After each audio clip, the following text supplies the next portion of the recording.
Assalamualaikum warahmatullahi wabarakatuh. Perkenalkan, nama saya Nur Aida Giona, NPM 18160092.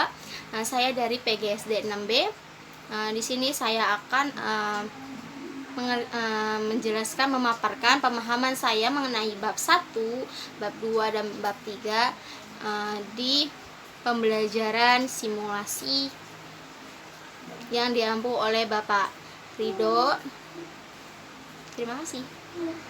Satu, konsep pembelajaran mikrosimulasi, yaitu simulasi pembelajaran atau pembelajaran mikro teaching berasal dari dua kata, yaitu mikro dan teaching.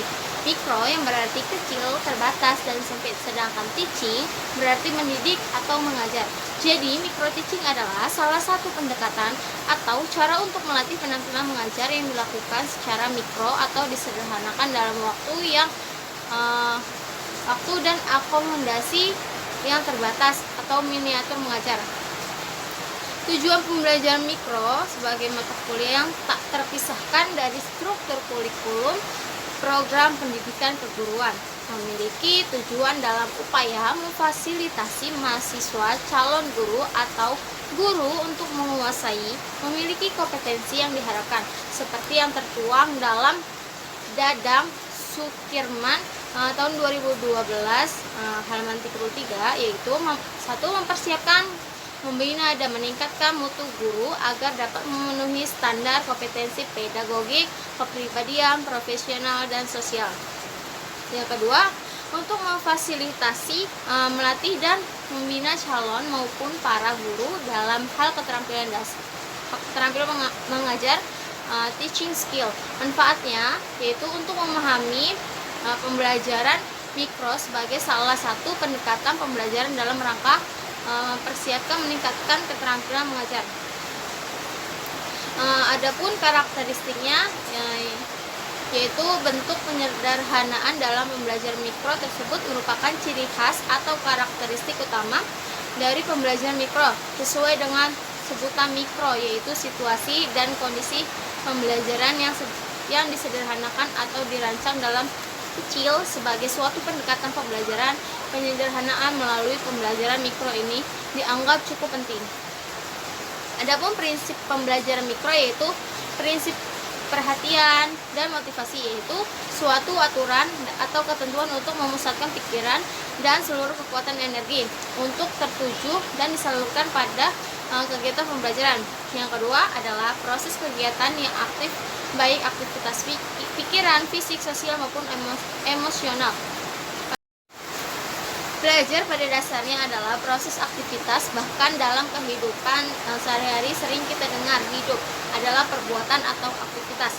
Yang ketiga, balikan dan penguatan, yaitu pemberian respon terhadap proses dan hasil pembelajaran yang telah ditujukan oleh siswa. Pemberian respon yang disertai dengan penghargaan atau hukuman, reward, dan punishment yang mendidik akan menjadi pemicu aktivitas semangat belajar siswa yang lebih tinggi.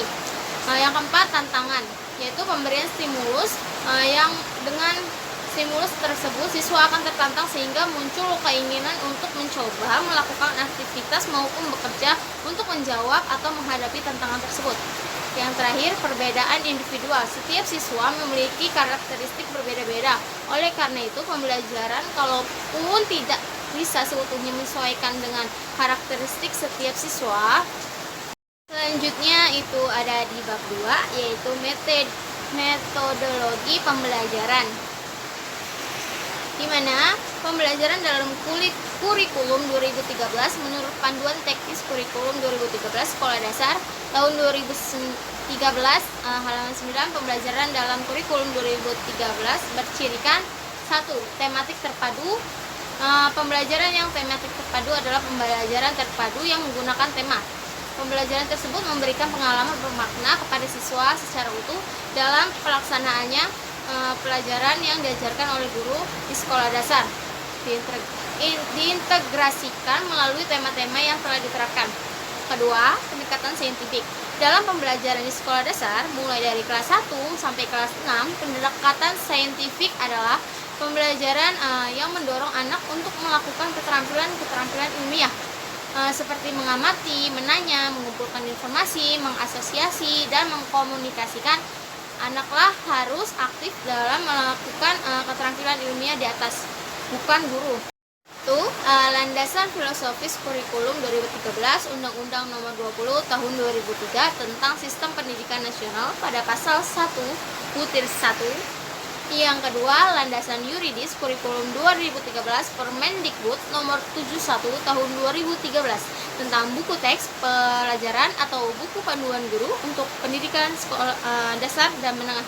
Yang ketiga, dasar pemikiran yaitu pedoman khusus penerapan RPP dalam pembelajaran yang diatur dalam Permendikbud Nomor 81/A Tahun 2013 tentang implementasi kurikulum. Adapun penerapan pembelajaran tematik, pelaksana pembelajaran tematik SD mengacu pada buku panduan guru dan buku siswa. Guru perlu mengembangkan buku tersebut sesuai dengan pendekatan saintifik. Selain itu, jadwal pembelajaran guru juga harus dibuat. Yang pertama, pengaturan jadwal pembelajaran tematik. Yang kedua, pemanfaatan teknologi informasi dan komunikasi dalam pembelajaran. 3. Persiapan dan pelaksanaan kegiatan pembelajaran. Terdapat 3 bagian kegiatan pelaksanaan pembelajaran, yaitu kegiatan pendahuluan, kegiatan inti, dan kegiatan penutup. Selanjutnya ada penilaian proses dan hasil pembelajaran. Dalam penerapan RPP, guru juga harus melaksanakan penilaian selain mengacu kepada standar penilaian pembelajaran. Permendikbud Nomor 66 Tahun 2013 juga harus mengacu pada standar proses, teknik dan instrumen yang digunakan untuk penilaian kompetensi sikap, pengetahuan, dan keterampilan sebagai 1. Penilaian kompetensi sikap atau afektif. Yang kedua, penilaian kompetensi pengetahuan atau kognitif. Yang ketiga, penilaian kompetensi keterampilan. Selanjutnya, pemahaman saya tentang bab 3 yaitu keterampilan dasar mengajar. Yaitu keterampilan dasar mengajar atau teaching skill pada dasarnya adalah merupakan bentuk perilaku kemampuan atau keterampilan skill yang bersifat khusus dan mendasar yang harus dimiliki guru sebagai modal dasar untuk melaksanakan profesional. Tugas-tugas pembelajaran keterampilan dasar mengajar bagi guru mutlak harus dikuasai agar guru dapat mengimplementasikan berbagai strategi pendekatan atau model pembelajaran. Selanjutnya ada keterampilan membuka pelajaran. Kegiatan pembukaan adalah kegiatan mengawali sebelum kegiatan inti pembelajaran. Pembukaan dalam berbagai kegiatan yang dianggap cukup penting mengingatkan sangat mempengaruhi dan menentukan kelancaran pada kegiatan berikutnya. Selain itu ada pembukaan baik akan mampu mengantarkan atau mengkondisikan kegiatan tahap berikutnya dengan lancar dan berkualitas. Sasaran dari kegiatan pembukaan pembelajaran yaitu menciptakan suasana siap mental. Yang kedua, menimbulkan perhatian siswa. Selanjutnya ada keterampilan mengelola kelas. Keterampilan mengelola kelas adalah keterampilan guru dalam menciptakan dan memelihara kondisi belajar yang optimal serta keterampilan mengembalikan kondisi belajar ke kondisi yang optimal bila terdapat gangguan dalam proses belajar baik yang bersifat kecil dan sementara maupun gangguan yang berkelanjutan. Guru sebagai pengelola pembelajaran memiliki tugas dan kewajiban yang luas sekali, antara lain selain harus menguasai materi pembelajaran yang akan diajarkan, guru juga harus memiliki keterampilan untuk menciptakan kondisi atau lingkungan pembelajaran yang dapat mendorong siswa untuk melakukan aktivitas belajarnya dengan menyenangkan, aktif, kreatif, inovatif, menantang, dan mengembangkan praksa sesuai dengan bakat, minat, dan potensi masing-masing.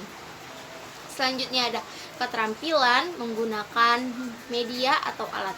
Nah, dalam proses pembelajaran banyak faktor yang mempengaruhi tercapainya tujuan pembelajaran, diantaranya kompetensi guru, kondisi peserta didik, lingkungan belajar, metode pembelajaran, teknik pendekatan, serta tidak kalah pentingnya media pembelajaran. Lewat media pembelajaran, guru dapat menciptakan berbagai situasi kelas, menentukan metode pengajaran yang akan dipakai dalam situasi yang berkelainan dan menciptakan iklim emosional yang sehat di antara peserta didik. Bahkan alat pembelajaran ini selanjutnya dapat membantu guru membawa dunia luar ke dalam kelas. Contohnya nih, ada media audio. Media audio ini nih media yang dapat didengar oleh siswa. Contohnya itu radio dan tape recorder. Yang kedua, media visual, yaitu contohnya gambar dan benda nyata. Yang ketiga, media audio visual, yaitu kayak video, animasi kayak gitu tuh, terus televisi dan lain-lain.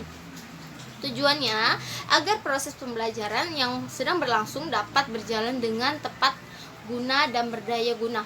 Yang kedua, untuk mempermudah bagi guru dalam menyampaikan informasi kepada peserta didik.